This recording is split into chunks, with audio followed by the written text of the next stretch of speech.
straty były duże, bo w szturmie niestety straty są bardzo duże. To nie jest walka na dystansie 100, 200, 400 metrów. To jest walka na dystansie 0,50 metrów maksymalnie. Na misję wyszliśmy w 12, wróciliśmy w 2. W tym 3 było rannych i 7 zginęło. Natomiast co z mojej strony mogę powiedzieć, no to jest smutne, co muszę powiedzieć, ale mi się wydawało, że ja jestem wyszkolonym żołnierzem.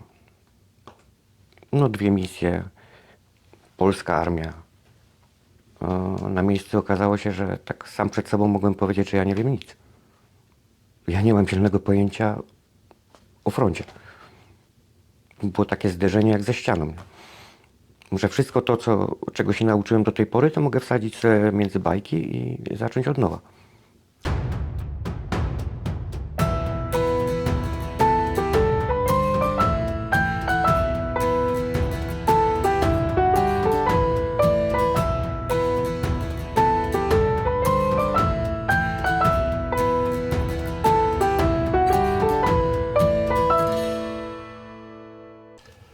Dzień dobry, nazywam się Jacek Osman i witam Państwa serdecznie w kolejnym odcinku Męskich Rozmów.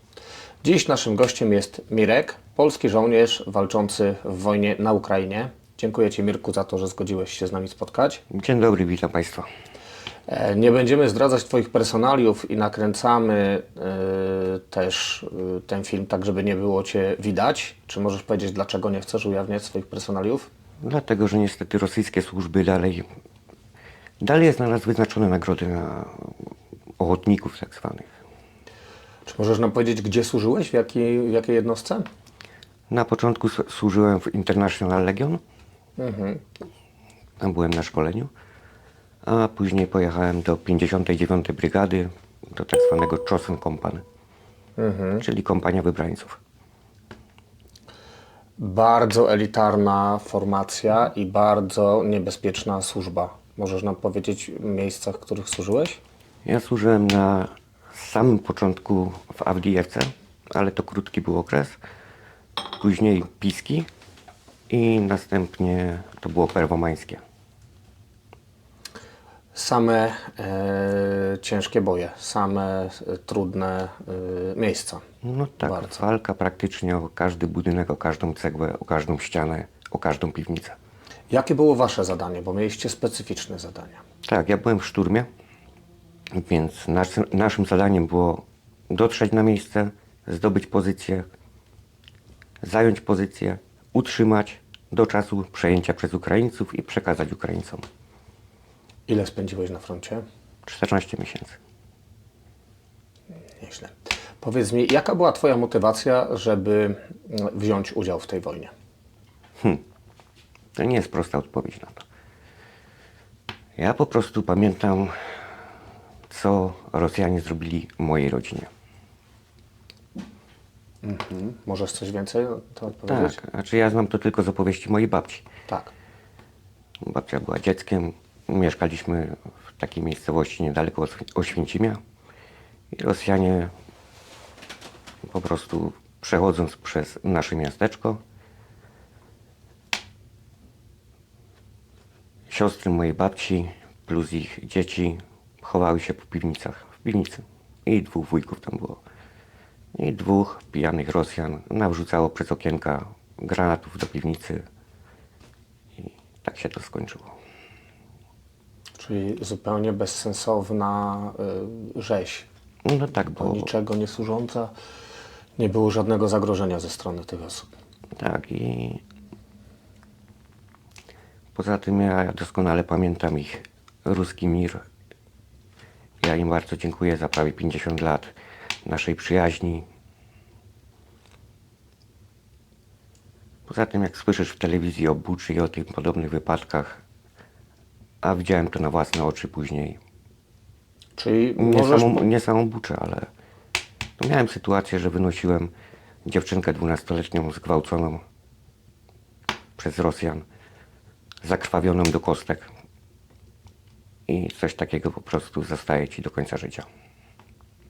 Czyli potwierdzasz, że to nie jest to propaganda, jak twierdzą Rosjanie i niektórzy dziennikarze u nas, To znaczy, to jest tak, ja na froncie nie widziałem Rosjanina, takiego normalnego Rosjanina. Tam wszyscy są gdzieś z Kaukazu. Wszyscy mieli skośne oczy, jakieś takie mongolsko-tatarskie urody. Więc nie wiem, czy występują normalni Rosjanie. W tamtym rejonie, bo front ma tam 1200 km, ale w rejonie, gdzie ja służyłem, Dzicy trochę ludzie, tak? no A powiedz mi jeszcze na temat Twojego przygotowania wojskowego. Czy wyjeżdżając tam miałeś jakąś wiedzę wojskową? to znaczy ja służyłem w polskiej armii, odsłużyłem swoje. Wtedy było 18 miesięcy. Pod koniec służby wyjechałem na misję pokojową na wzgórza Golan, a później pojechałem do Kosowa. To były jeszcze czasy, kiedy nie byliśmy w NATO. Nie. Szkolenie wojskowe wyglądało troszeczkę inaczej, ale rozumiem, że zanim trafiłeś na front ten ukraiński, to jakieś szkolenie jeszcze przeszliście, tak? W tym Legionie znaczy- Cudzoziemskim. Ja pojechałem tak sobie,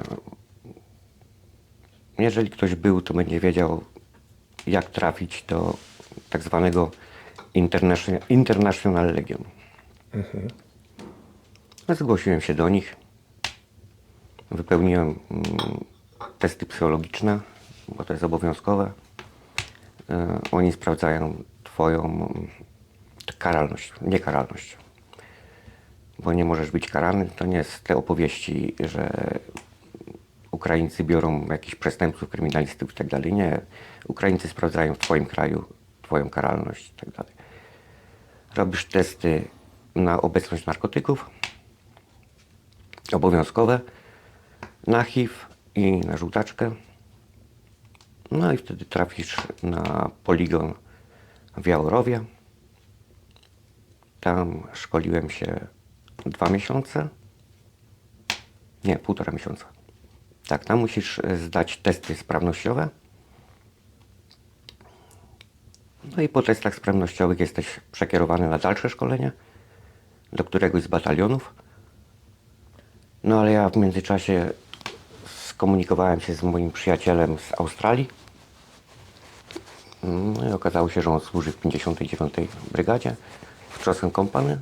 No, a żeby do nich trafić, musisz mieć udokumentowane jakieś doświadczenie bojowe i musi ktoś za ciebie potwierdzić, że cię zna, że z tobą gdzieś służył, skądś cię zna i tak dalej. Myśmy się poznali na wzgórza Golan. Akurat z tobą. I to Ci zaliczyli jako doświadczenie bojowe. Nie. Wtedy on skontaktował mnie z swoim dowódcą.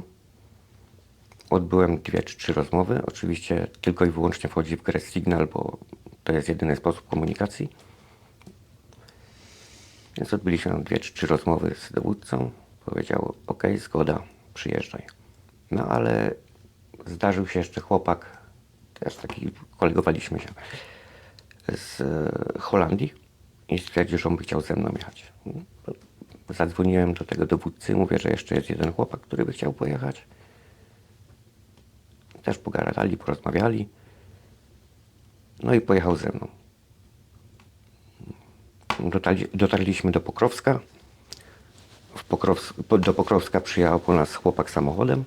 Właśnie ten mój kolega z Australii, który mnie znał. No i wyjechaliśmy razem już na miejsce. 60 km od Pokrowska w stronę frontu. Tam nas zakwaterowali.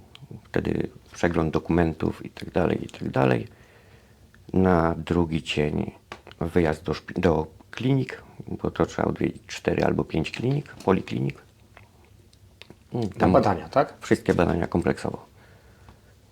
Od EKG po prześwietlenie płuc, wszystkie właśnie ponownie testy na HIV, na żółtaczkę i no kompleks. Wszystko. Psycholog, psychiatra, wszystko. Jeżeli masz tatuaże, to zdjęcia tatuaży, bo to też jest ważne. Wiadomo z jakiego powodu. Z jakiego powodu? Powiedz, bo nie wszyscy telewidzowie mogą W razie czego do identyfikacji. identyfikacji, tak, zwłok. Testy DNA, bardzo ważne. Musisz oddać próbkę DNA, bo zdarza się tak, że zwłoki da się jedynie zidentyfikować po testach DNA. Wróćmy jeszcze do tego momentu, gdzie szkoliłeś się w Jaworowie. Jakbyś mógł opisać, jakie to było szkolenie, na czym polegało, na co kładziono nacisk? Typowo fizyczne. Typowo fizyczne, czyli na przykład dzień rozpoczynał się o 6 rano. Zaprawa, tak? Poranna. Zaprawa, rozciąganie, takie delikatne. Tam kilka pompek, jakieś skłony, przysiady. Później 4 km biegu. W oporządzeniu, ale tylko kamizelka i hełm. Nawet pustych magazynków nic. Tylko kamizelka, hełm i 4 km biegu. Później było śniadanie, sprzątanie. Następnie śniadanie. Po śniadaniu 4 km biegu. Pompki, przysiady, skłony, ćwiczenia w stylu opona z ciężarówki na paletę, euro, 4 osoby na każdym rogu, bieg 200 metrów, powrót z tą paletą, jakieś podnoszenie się na drążku i tak do wieczora. Znaczy pierwsze do obiadu, po obiedzie jakaś krótka rozpiska w stylu szkolenie SMASH. No, rozpiska, to najważniejsze takie. Szkolenie SMARSZ, czyli medycyna pola walki i Tak, protokół no, 4 udzielania najważniejsze pomocy, punkty. tak, Nie? na polu walki. Okej, czyli takiego typowego szkolenia taktycznego, strzeleckiego tam jeszcze nie było. Nie. Ale rozumiem, że ty trochę skróciłeś to szkolenie poprzez Tak, wybór ja- tej 59. No i na sucho rozkładanie AK i jednego AR-a mieli, więc rozkładanie tego AR-a. Ja z AR-em nie miałem nigdy doświadczenia, więc to była dla mnie nowość. AK mogę rozłożyć w ciągu 15 sekund z zamkniętymi oczami, ale AR-a widziałem pierwszy raz w życiu na oczy, więc dla mnie to była nowość. Okej, a później jak wyjechałeś już do tej 59, jak tam wyglądało szkolenie? Bo rozumiem, że po tym przejściu tych wszystkich badań zaczęło się jakieś szkolenie, nie od razu Cię wyrzucili na front. Nie. Szkolenie polega na tym, że właściwie szkolenie trwa non-stop, bezustannie. No i szkolenie wyglądało tak. Ja miałem, poza tym, mi wpisali w mój angaż kierowca, radiooperator, strzelec. Okej. Z tego powodu, że znam rosyjski, więc jako radiooperator. Więc ja wstawałem o 6 rano, Bo akurat w tej jednostce było dużo obcokrajowców, nie każdy mówił po rosyjsku. tylko i wyłącznie obcokrajowcy. Znaczy nie w jednostce, a w mojej kompanii. Okej. I ja wstawałem o 6 rano i moim obowiązkiem należało odpalić każdy samochód, sprawdzić oleje i tak dalej. No kłopot się zimą zaczynał. Latem nie było problemu, więc każdy samochód musiał być odpalony, sprawdzony, przygotowany do jazdy. No, później o godzinie 7 rano śniadanie, to już dla wszystkich. Po śniadaniu dowódca rozporządzał, co zabieramy, gdzie zabieramy. No, standardowo balistyka i tylko decyzja, ile magazynków, ile granatów, jakich granatów, co ćwiczymy. No i pakowaliśmy się wszyscy do samochodów. Mieliśmy jedną Navarę, Volvo XC90 i Mitsubishi L200. To były samochody, którymi jeździliśmy na poligon. No, wyjazd na poligon, szkolenie cały dzień na poligonie. Jeżeli nas więcej jechało na poligon, to graliśmy od Ukraińców autobusik. Okej, i tam rozumiem, że już było szkolenie takie taktyczne i strzeleckie. Tak? Ile średnio zużywałeś amunicji na taki dzień szkoleniowy? Od 300 do 500 sztuk. Nieźle. I do tego dochodziły granaty, tak? Tak. Ile granatów? Mniej więcej 12. dziennie? 12 dziennie. Tak, bo normalnie na misję, tylko że używaliśmy na poligonie tylko F1, a na misję ja na przykład zabierałem 6 F1, 6 termobaryków. Okej. RG-42 tam nie było granatu? Nie, Okej. przynajmniej nie u nas. F1 to było... Od groma. Dobra. A powiedz mi, kto Was szkolił? Amerykanie. Amerykanie. Czyli Tak. rozumiem, że to była typowa natowska taktyka. Dokładnie tak. Teraz bardzo jestem ciekaw, takiego zagadnienia, na ile ta taktyka zmieniała się w miarę upływu czasu? Bo rozumiem, że cała ta taktyka, która się kształtowała, trochę była na inny konflikt. A gdzieś coś, co się sprawdzało w Afganistanie, niekoniecznie musiało działać na pełnoskalowej wojnie. I czy było to modyfikowane i jak ewentualnie było to modyfikowane? Znaczy nie wiem, czy w międzyczasie to było modyfikowane, bo gdy ja przyjechałem do tej jednostki, to moi dowódcy już tam byli. Natomiast co z mojej strony mogę powiedzieć, no to jest smutne, co muszę powiedzieć, ale mi się wydawało, że ja jestem wyszkolonym żołnierzem. No 2 misje, polska armia. Na miejscu okazało się, że tak sam przed sobą mogłem powiedzieć, że ja nie wiem nic. Ja nie mam zielonego pojęcia o froncie. Było takie zderzenie jak ze ścianą. Że wszystko to, czego się nauczyłem do tej pory, to mogę wsadzić sobie między bajki i zacząć od nowa. Czy tylko ty miałeś takie poczucie, czy twoi koledzy, którzy byli po natowskich armiach i przechodzili troszeczkę inne szkolenie, też mieli takie poczucie, że wojna weryfikuje, czy... Może nie w ten sposób powiem, bo chyba na ten temat nawet z nikim nie rozmawiałem, ale było dużo chłopaków, tak jak na przykład ten Holender, który ze mną przyjechał tam, posiedział 3 dni, widział chłopaków, którzy wracają z misji i jak wyglądają, ilu wróciło, ilu wyjechało na misję i stwierdził, że no, muszę przekląć. Ja to pierdolę taką waszą wojnę, jadę do domu. Znaczy on wrócił do batalionu. No bo realia były ciężkie. To znaczy, możesz coś powiedzieć o stratach? Mówisz, widział jak ludzie wracali i ilu ich wracało. Straty były duże, bo w szturmie niestety straty są bardzo duże. To nie jest walka na dystansie 100, 200, 400 metrów. To jest walka na dystansie 0,50 metrów maksymalnie. Na misję wyszliśmy w 12, wróciliśmy w 2. W tym 3 było rannych i 7 zginęło. Taka jest realia wojny. Po jakim czasie szkolenia rzucono cię na pierwszą misję? Miesiąc? Miesiąc. Przed nagraniem. Miesiąc, ale to miałem zaznaczone, że od dowódcy, bo zawsze wchodzi w skład jednej grupy, wchodzi 4 żołnierzy. I miałem zaznaczone, że ja się mam trzymać z tyłu. Że mam się bardziej przyglądać I uczyć. Znaczy wiadomo, że i tak samo musisz walczyć, ale mam patrzeć. Chociaż widziałem w tym czasie bardzo dużo filmików, bo przecież każdy nosi GoPro na hełmie i później to analizowaliśmy na świetlicy, na stołówce. Były te filmy wrzucane, patrzyliśmy na to, co robiliśmy źle, co można zrobić lepiej, co można zrobić gorzej, dlaczego tak się zadziało, co było nie tak. After Action Review, tak? Przeważnie jechaliśmy na taką misję, jeżeli to była jedna pozycja, czyli jeden okop, powiedzmy, to jechaliśmy na 3 lub 4 Humvee. Zawsze były przynajmniej 2 Humvee z 50 na dachu. Wtedy zanim dojechaliśmy do pozycji, to 50 cały czas musiały walić, żeby ich przyciść do ziemi, żeby się tam któryś nie wystawił z jakimś RPG. No i wtedy zawsze atak z 2 stron. Tak, ale 50 nie powstrzyma drona. No nie, no ale to już trudno. Nic nie powstrzymie drona. Wszystkie systemy zagłuszania, które mieliśmy, to w ogóle nie skutkuje. To skutkuje, tak, ale też nie na wszystkie drony. Na te takie najtańsze zabawki, tak, ale to musiałby któryś z chłopaków stać i celować tym cały czas w drona.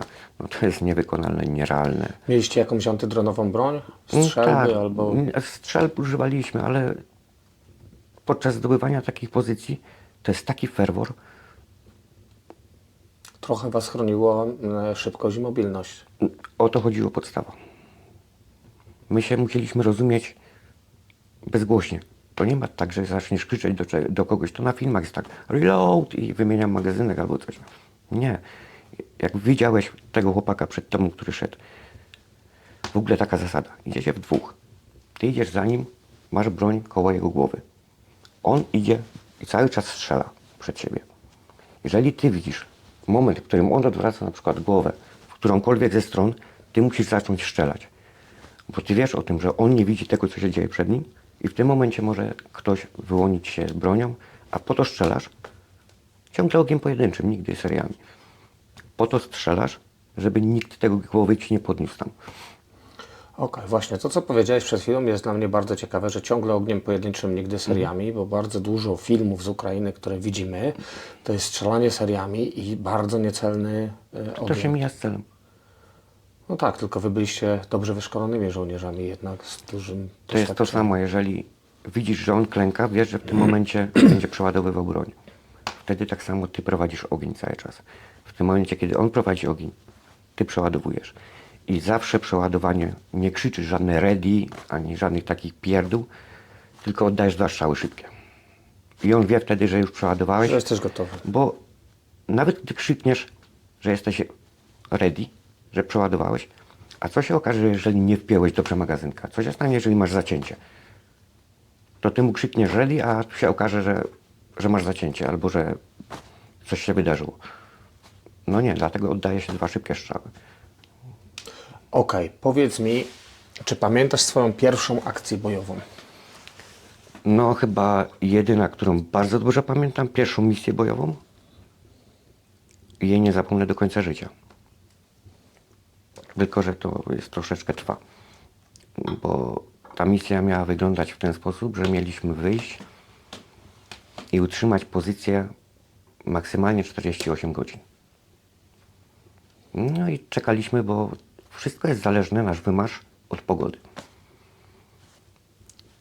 Czyli przede wszystkim noc, 2, silny wiatr, deszcz, śnieg lub grad lub mgła. To są... Wtedy ciężko patrzeć przez noktowizor, nie? Nie, tylko wtedy nie latają drony. To też. Rosjanie nie używają noktowizji. Nie? Bardzo rzadko albo używają lunety, celowniki optyczne z noktowizją. To są takie rury Okej. tej średnicy. A wy używaliście? Tak. Czyli to wam dawało jakąś przewagę? Na misję bojową każdy wychodzi z wpiętym noktowizorem. No i miało być tak, że mieliśmy wyjść 2 dni później, w sumie już było ustalone. Nagle słyszymy 15 minut do wyjazdu. No ale już byliśmy wszyscy gotowi, każdy miał już plecak medyczny spakowany, przygotowany. Plecak medyczny służy do tego, że masz w nim najbardziej potrzebne rzeczy, które będą ci potrzebne w szpitalu. Jeżeli trafisz do szpitala, musi być podpisany. Jeżeli trafisz do szpitala, to któryś z chłopaków weźmie ten plecak i przywiezie ci go do szpitala. Czyli jakieś dresy, kapcie, mydło, szczoteczki do zębów, jakieś pierdoły, których będziesz potrzebował w szpitalu po prostu. Nie? Jakieś ładowarki do telefonu, swój telefon, twoje dokumenty, takie rzeczy. Wychodząc na misję, zakaz zabierania telefonów. To było bardzo przestrzegane. Każdy swój telefon zostawiał na stołówce. Nie bez powodu. Dokumenty tak, bo po prostu nie chciano raz telefony, żeby któryś nie wpadł na pomysł uruchamiać jakąś lokalizację czy internet. Bo to jest wyrok śmierci na siebie, samobójstwo. 2, żeby cię nie zidentyfikowali w razie W. Bo Co może zagrozić twojej rodzinie, jeśli będziesz miał tam numery telefonów do nich i tak dalej, zdjęcia, dokładnie tak. cała masa różnych rzeczy. Więc to było bardzo przestrzegane. Zostawialiśmy to zawsze na szafce, na stołówce i dowódca sprawdzał, czy się zgadza wszystko, czy jest. No dobrze, i co było dalej? Wyruszyliście? No, dojechaliśmy do Perwomańskie, dojechaliśmy tam przez zawalony most, przez zbombardowany most, ale można było po takich płytach przejechać, przejechaliśmy i wtedy dzieje się wszystko na biegu. Nie wolno ci stanąć. Nawet na sekundę. Wiedzieliśmy, którą pozycję mamy zająć, że ona jest wolna. Więc wbiegliśmy, to była piwnica. Znaczy ta piwnica to już była na wysokości parteru, bo cała góra tego budynku była rozbita. Wszystki gruz się zsypał i wchodziło się z pozycji tak jakby pierwszego piętra, ale było trzeba dojść do parteru, znaczy do piwnicy.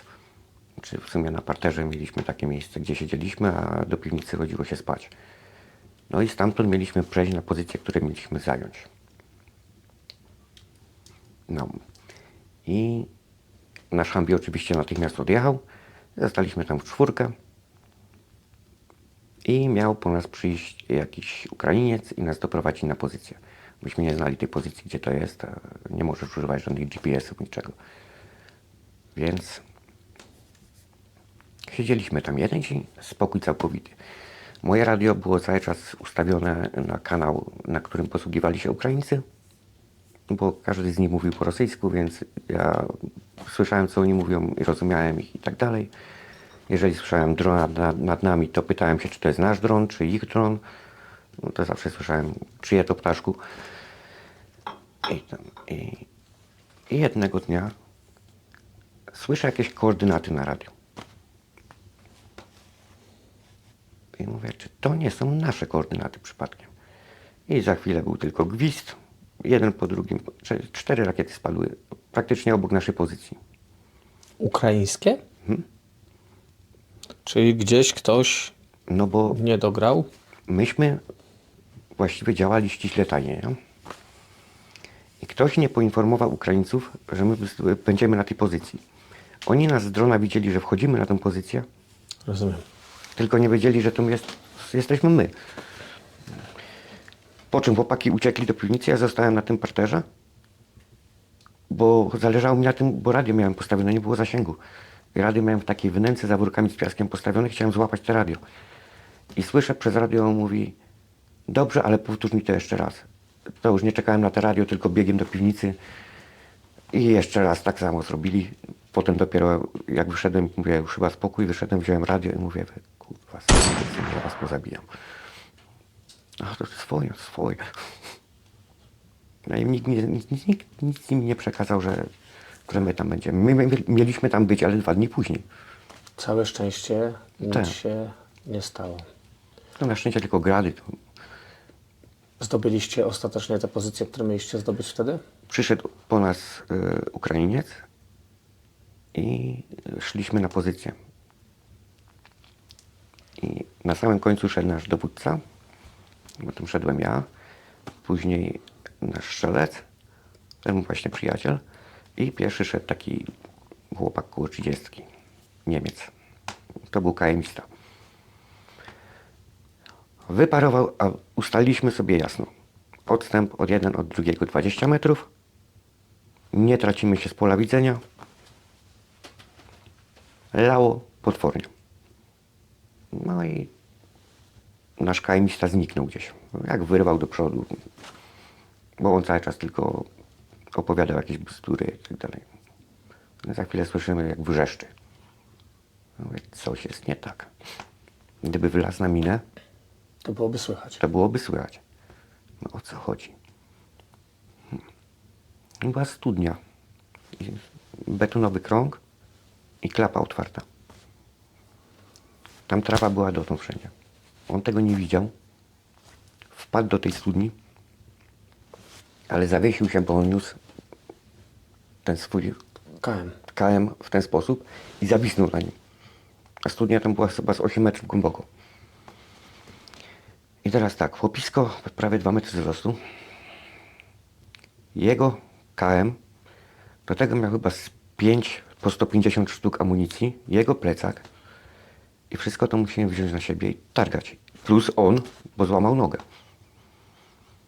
No ale zatargaliśmy go na pozycję, tą ukraińską. Tam mu lekarz od razu dał jakiś fajny zastrzyk, bo gadał takie bzdury, jak nas za bardzo kocha i tak dalej. I ten jego zostawiliśmy, już w 3 poszliśmy dalej na pozycję. I to było moje zdarzenie z rzeczywistością, jak wygląda pozycja na Ukrainie. W środku bunkrze, znaczy to nie był bunkier nawet, były okopy wykopane w ziemi, przykryte takimi palikami 120-150 mm średnicy i przykryte plandeką i siatką maskującą. Tak to wyglądało. Tylko że w środku na tej pozycji było tak po kolana wody i błota, że jak chciałeś postawić nogę, wyciągnąć z tego, no to było takie i tak non stop. Straszne warunki, nie? Potworne. Służby.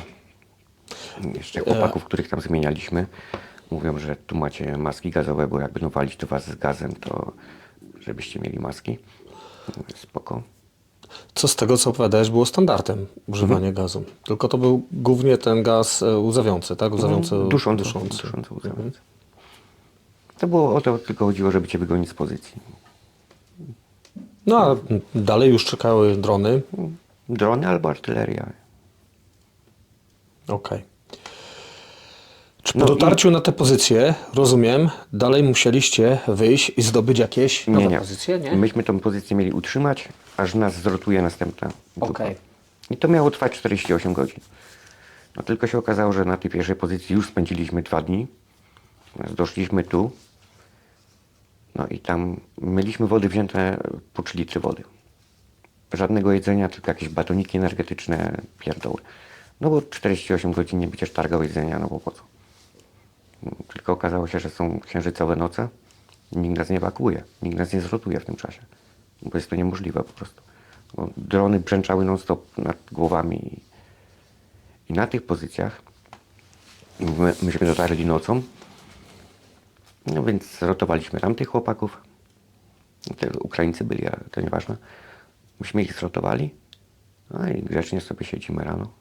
No i od 6 rano, jak Rosjanie zaczęli obstrzał artylerią w nasze pozycje, to tak trwało do 20 wieczorem.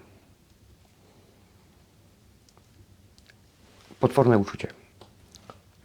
Najgorsze są, nie pamiętam jak one się nazywają, ale są rakiety, które powodują tak jakby małe trzęsienie ziemi. To coś jak spada, to po prostu wszystkie wnętrzności w tobie chodzą całe. To chodzi o to, żeby zawalić pozycje umocnione. A rozumiem, że wy w tych umocnionych pozycjach się chowaliście wtedy. Tak. I również przed dronami pewnie się chowaliście. Jak słyszeliście, to chowaliście Nie się. było możliwości wyjść. Okej. Nawet na tej pozycji pod plandeką była wiaderko i potrzeby do wiaderka, bo nie wyjdziesz na zewnątrz. Nie ma takiej możliwości. W momencie, gdy oni przestawali ostrzał artyleryjski, o tej 20 wieczorem, niekiedy o 18. Przed szturm. Nie, w ogóle. Zaczynały się drony. Okej. I tak do rana, dopóki oni nie zaczęli artyleria walić. Jak słyszałeś, że drony ucichły, to artyleria zaczynała. I tak. To tak było przez pierwsze 2 dni, że naprawdę się bałem. Znaczy na drugi dzień już tak wieczorem, to już tak. No, Człowiek obojętnieje po prostu. na 3. dzień stwierdziłem, zginę to zginę. Tak jestem bezsilny, nie jestem w stanie nic zrobić, niczego zmienić. No jesteś absolutnie bezsilny.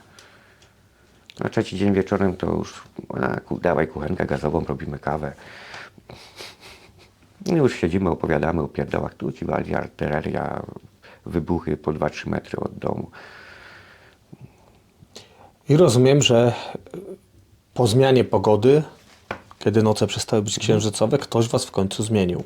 Tak, i właśnie wtedy z 2 dni zrobiło się 7 dni już naszej na misji. A nikt wam nie zostawił nic do jedzenia z tych, Nikt nie dojdzie. Nikt nie a z przyjdzie. tych, z których zmienialiście, też wam nie zostawili? Nie, dopiero na pierwszej pozycji ja miałem tak wargi spękane, że pokazuję mu temu Ukraińcowi, bo nawet nie umiałem powiedzieć nic, to on pokazuje, żeby dał coś do picia i przyniósł na wodę. Bo tam mieliśmy taką chwilę odpoczynku, bo oni musieli ustalić, gdzie może Humvee i o której godzinie dokładnie przyjechać po nas, bo nie ma takiej możliwości, że Humvee by podjechał pod tamtą pozycję.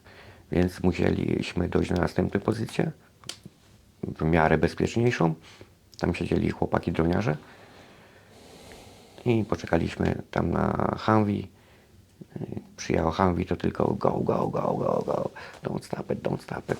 No nie możesz się zatrzymać na chwilę. No tak, bo to niebezpieczne. Jest to zbyt niebezpieczne.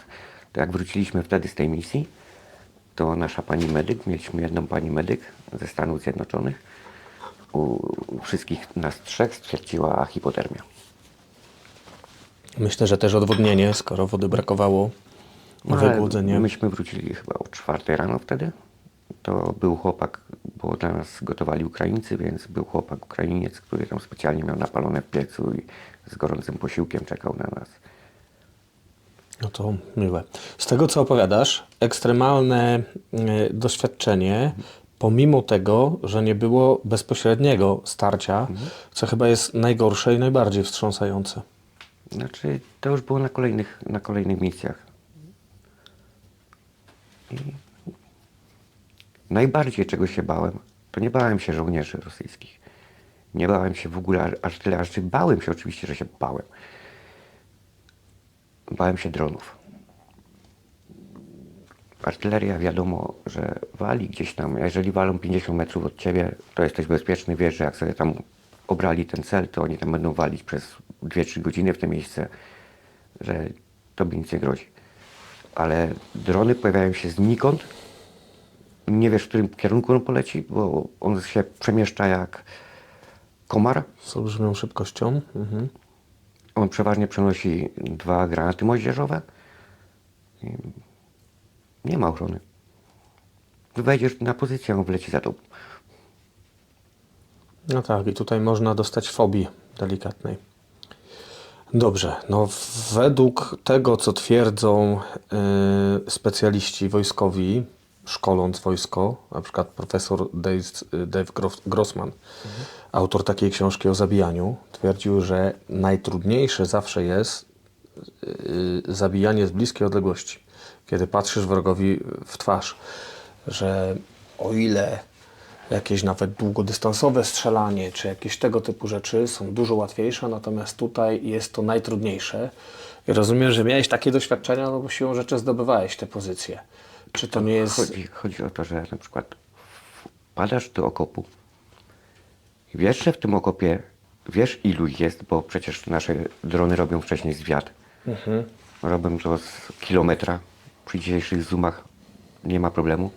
Więc widzą, ilu ich wychodzi, przemieszczają się po tych pozycjach, można ich łatwo policzyć, ilu ich jest, więc wiemy, ilu ich tam będzie. Wiesz, że za każdym rogiem możesz się spodziewać kogoś, Tak. albo przyleci granat na ciebie, w twoim kierunku za chwilę. Nie? Więc rzucasz tymi granatami wszędzie, gdzie popadnie, bez pojęcia i... I strzelasz trochę na oślep zawinkla, tak? Znaczy za winkla się tak nie strzela, bo to zmieniasz pozycję, karabin, lewa ręka, prawa ręka. Musisz wiedzieć przykład, ale ty jesteś tak wyszkolony, że ty robisz automatycznie. Nie myślisz o tym. Robisz to tak z automatu, że wykonujesz te czynności automatycznie. Nie możesz tracić czasu na to, żeby się zastanowić, czy ja mogę popatrzeć tam, czy co ja mam zrobić. Nie, ty to musisz robić jak to automat. Automat. Po prostu automatycznie, czynność za czynnością powtarzalna. Ten kolega, który idzie za tobą, też musi wiedzieć, czego się... Co robisz, czego się po tobie spodziewać. On musi też zwracać uwagę, bo na przykład ja mogę nie zauważyć, że przyleciał gdzieś granat, upadł 2 metry od nas, to on musi mnie złapać za kamizelkę, pociągnąć do tyłu, przewrócić na siebie i wiadomo, jak działa granat. Jedyna szansa na przeżycie, żeby się położyć. No tak, chyba że schowasz się za winkiel, za załom, nie? No, ale to nie ma na to To czasu. się dzieje i tak wszystko szybko, że prędzej usłyszysz dźwięk, bo wiadomo, jak działa ewieder. Jak puścisz łyżkę, to ona robi takie specyficzne kling. To jak to usłyszysz, to wiesz, że za chwilę się możesz spodziewać gdzieś granatu obok siebie. Wtedy się lepiej niekiedy wycofać tam kilka metrów wstecz i odpowiedzieć w kierunku granatami, z którego słyszałeś ten dźwięk. Ale to też bardzo ciężko to słyszeć. Przy takiej ilości wystrzałów, gdzie się dzieje wszystko na tak małym przestrzeni, bo taki okop może mieć 50 metrów długości na przykład. Nie? A tam wali każdy z wszystkiego, do tego jeszcze 50 z góry w pozycję, gdzie oni byli ostatnio, więc... Powiedziałeś mi, zanim włączyliśmy kamerę przed nagraniem, coś, co mnie zszokowało, że bardzo szybko nauczyłeś się, żeby się z nikim nie przyjaźnić. Czy możesz powiedzieć dlaczego? Tak, bo przyjaciele szybko odchodzą. Miałem przyjaciela, który... Gdy wróciłem z jednej misji, to dowiedziałem się, że od 2 dni mam urlop, a wracając z misji, to masz tylko oczy widać. Więc umyłem się tylko w ręce, ale stwierdziłem, że muszę pierwsze broń przecież wyczyścić. No i usiadłem, zacząłem rozkładać krota na kawałki. I przyszedł mój kolega właśnie i mówi: Mirek, zostaw to, jedź na ten urlop, ty masz urlop, ja ci wyczyszczę tą broń, będziesz miał poskładaną, wyczyszczoną jak z fabryki. Ja mówię: wiesz jak? Mówi: nie wiem, bo nigdy grota nie miałem, ale zobaczę sobie w internecie i tam i zrobię. Ja mówię: dobra, okej. Mówi: sprawdzisz, jak wrócisz po urlopie, to sprawdzisz, czy dobrze wszystko. No dobra. No i umawialiśmy się, że po wojnie on mnie zaprosi do siebie, do Stanów Zjednoczonych. Spędzimy jakiś tam czas miło, pozwiedzamy, on mi pokaże trochę Stanów. No jak wróciłem z urlopu, to zobaczyłem na tablicy, że po prostu zginął. Tak się kończy przyjaźń. Lepiej traktować każdego jak kolegę. Dużo kolegów ci odeszło? Dużo. Nie chcę mówić cyfr, ale dużo. Wiesz, takie smutne wrażenia. Niektórzy chłopacy przyjeżdżali swoimi samochodami. Zostawiali samochody na terenie bazy i chłopak, który zginął, no ja się opiekowałem samochodami. Chłopak, który mówił, przyszedł mój dowódca, mówi: idź zobacz, czy ten samochód odpali, bo przyjedzie rodzina, siostra i tam z chłopakiem swoim przyjadą ten samochód odebrać. Musiałem iść odpalić to auto, przestawić go tam spod siatek maskujących na taki parking, i żeby mogli go zabrać. Nie? To takie jest smutne. Czy miałeś taką świadomość, że ty możesz być następny? Oczywiście. W naszej kompanii było to, że dowódca starał się nie brać nikogo poniżej 30 roku życia. Żeby nie był lekkomyślny. Taka święta zasada. Bo jeżeli ktoś albo podczas tego pierwszych wywiadów takich, które się prowadzi, rozmawia z tobą dowódca i wypytuje, jeżeli on już widział po kimś, że po co tu przyjechałeś? No, żeby zabijać Ruskich, to się naoglądał filmów, nagrał w gierki jakichś Battlefieldów i tak dalej i myśli, że to tak będzie wyglądać. To nie wygląda tak. To odsyłał taką osobę z powrotem. Nie, bo przez niego zginie 2, 3 innych chłopaków. Nie będzie słuchał rozkazów. Zrobi to, co zrobił ten nasz chłopak, który złamał tą nogę. Na szczęście, że tylko sobie nogę złamał i nic więcej. Tam może być dużo gorzej. Rozumiem, że trzeba było ludzi odpowiedzialnych, którzy mają po co i dla kogo żyć, Przede wszystkim. ale jednocześnie co, akceptowałeś to, że możesz być następnym? Oczywiście, jak najbardziej. Znaczy, ja sobie tak w duchu mówiłem, że byle tylko nie skończyć bez nóg lub bez rąk, to już wolę zginąć. Na takie sytuacje, rozumiem, też się napatrzyłeś. Dużo. Mogę powiedzieć akurat tutaj taką zabawną historię. Bo mój kolega podczas szturmu stracił oko, Oko? No to mało zabawne. ale zabawne było to, co nastąpiło później. Wrócił ze szpitala. Ja się patrzę na niego, mówię: ty, ale ty masz jedno oko brązowe, drugie niebieskie. Ja po 3 miesiącach wrócił z tego szpitala. Mówi: no, bo powiedziałem, że chcę wyglądać jak husky, to mi takie założyli. No po prostu albo podchodzisz do tego z żartem, a tak rzeczywiście się okazało, że nie mieli innego, żeby mu założyć i założyli to, co było. Okej. Sam byłeś 2 razy ranny, tak? Tak. Możesz nam coś opowiedzieć o tym? Raz dostałem w kamizelkę kuloodporną, 2 razy. To tylko spędziłem 5 dni w szpitalu na obserwacji, a drugim razem... Czyli potłuczone żebra były, tak? Tak. Ogólnie klatka piersiowa potłuczona. Okej. No To nie był jest postrzał z broni strzeleckiej, rozumiem, z jakiegoś z jakiegoś AK na pewno. AK, ale z bliskiego dystansu jakiegoś. Nie mam pojęcia Nie nawet. masz pojęcia. Ja tylko poczułem uderzenie, przewróciłem się. To przy szturmie. Tak. Straciłeś przytomność? Nie. Nie, tylko po prostu nie mogłem oddychać. Jakie to jest uczucie? O Jezu, straszne. To nie jest tak na filmach, że bank w kamizelkę i chłop biega dalej i strzela. Nie masz siły ruszyć rękami, palcami, nie potrafisz oddychać, nie potrafisz oddechu złapać. Pomimo tego, że kamizelka była dobra, wytrzymała, nic ci się poważnego nie stało, Ale to żebra jest się nie połamały. takie uderzenie, że nie polecam nikomu. Okej. To pierwszy raz. A drugi? Drugim razem mieliśmy iść odbić 2 żołnierzy ukraińskich, którzy wiedzieliśmy, że trafili do niewoli. Wiedzieliśmy, gdzie są, bo nasi droniarze wszystko wisieli, bo mieliśmy 2 droniarzy i oni na zmianę, któryś obserwował tą pozycję. Ale nie chcieliśmy robić tego szturmu, dopóki Rosjanie byli w środku, w tym budynku. To był budynek, kiedyś musiał być duży, ale zostało z tego tak jakby parter. I wiedzieliśmy, że tam jest 2 Ukraińców, bo widzieliśmy, jak ich tam wprowadzają. Więc musieli tam być. Wiedzieliśmy, że Rosjan jest 5. No i byliśmy na pozycjach z 300 metrów może od tego miejsca i czekaliśmy na rozkaz, kiedy oni w końcu wyjdą stamtąd. Bo gdybyśmy zaatakowali, no to wiadomo, że ci Ukraińcy by zginęli. No tak, w budynku, w środku. No nie mieliby szans. No i jak usłyszeliśmy rozkaz do marszu, że jest budynek pusty, że wyszli, no to wtedy atak na tą pozycję. 2 chłopaków zabezpieczało na zewnątrz. Myśmy wpadli do środka. Chłopaki z Ukrainy siedzieli, to była tak na podwórku, było może około 1 na plusie stopnia, może koło 0. Pozdejmowali im buty i ten. I to była normalna metoda działania Rosjan. Zostawiali w podkoszulkach i na pusaka. W razie czego, żeby nie mieli ochoty nigdzie się oddalić. Nawet gdyby się im udało. Hipotermia. No nie masz szans, to jest wszędzie jedno wielkie gruzowisko. Nigdzie nie dojdziesz. Więc wpadliśmy do środka i zdążyliśmy, mieli ręce tykami pospinane za plecami. Zdążyliśmy im rozciąć te ręce i w tym momencie przyleciał rosyjski dron i obudziłem się w karetce w Kijowie. Rozumiem, że jakimiś odłamkami dostałeś, tak? To był jakiś dron na zasadzie zrzucenia granatu? Czy On dron wleciał do FPV? środka. Słucham? I on wleciał do środka na pozycję. Okej, czyli FPV dron. Tak, myśmy widzieli, ja to widziałem później, bo mam ten filmik do dzisiaj, z naszego drona, który obserwował tą pozycję. I widział, jak ten dron wlatuje do środka i dlatego nas szybko ewakuowali wtedy. Jest szansa, żebyśmy ten filmik zobaczyli? Tak.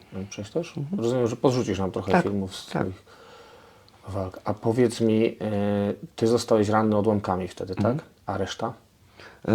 Ten drugi chłopak, który ze mną był, no ale jego zdjęcia nie chciałbym. Ja mam jego zdjęcia ze szpitala, bo trafiliśmy do 2 innych szpitali.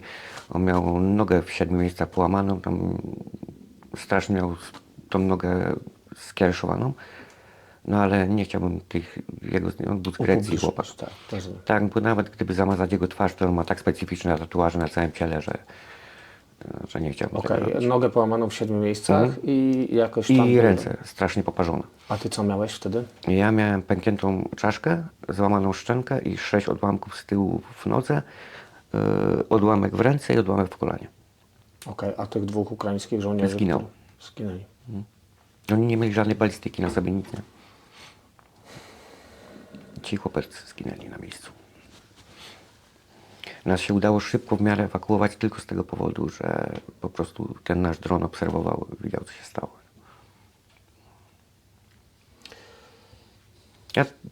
Później żeśmy to analizowali, znaczy ja nie, bo ja byłem w szpitalu, ale chłopaki analizowali, że oni specjalnie wtedy wyszli po to, Żeby was bo sprowokować. się też spodziewali się tego, bo to było tak, że oni wyszli, myśmy wpadli i nie trwało 20 sekund po tym, jak myśmy weszli na pozycję, przyleciał ten dron i to było koniec dyskusji. Okej. Nie wiem, jeżeli by dużo Amerykanów, w ogóle chłopaków z Zachodu, którzy brali tam udział w misjach w Afganistanie, w Iraku, spodziewałem się tego, że no, zostanę ranny, no tam 2-3 godziny, maksimum 24 godziny, medevac i tak dalej. Na Ukrainie nie istnieje coś takiego jak medevac. Tak, już rozmawialiśmy, robiliśmy wywiad u nas w programie też z Damianem Dudą, który opowiadał nam dużo, jak to wygląda i mówi, że nie widział tam ewakuacji szybszej niż 24 godziny. To jeżeli to jest cud, to jest taka ewakuacja. To jest 48 godzin, 72 godziny. Ty Ale musisz- was się udało szybciej, tak? Tak, ale to tylko z tego powodu, że nasze zabezpieczenie stało z tyłu, bo nie czekali na tych 2 Ukraińców rannych. Okej. To miała być szybka akcja, tylko tych 2 Ukraińców doprowadzić ich do naszych Humvee, wywieźć ich, a my mieliśmy się oddalić, zająć bezpieczną pozycję i czekać na nasz. Mirku, bardzo ci dziękuję za tą rozmowę. Jest na tyle ciekawa, że chciałbym ją kontynuować, więc chciałbym nakręcić jeszcze jeden odcinek, w którym chciałbym, żebyś nam opowiedział trochę o twoim wyposażeniu, czego używałeś, co się sprawdzało, co jest istotne. Bardzo ci dziękuję za to, co powiedziałeś. Dziękuję za twoją Ja służbę. również dziękuję. Dziękuję bardzo Państwu.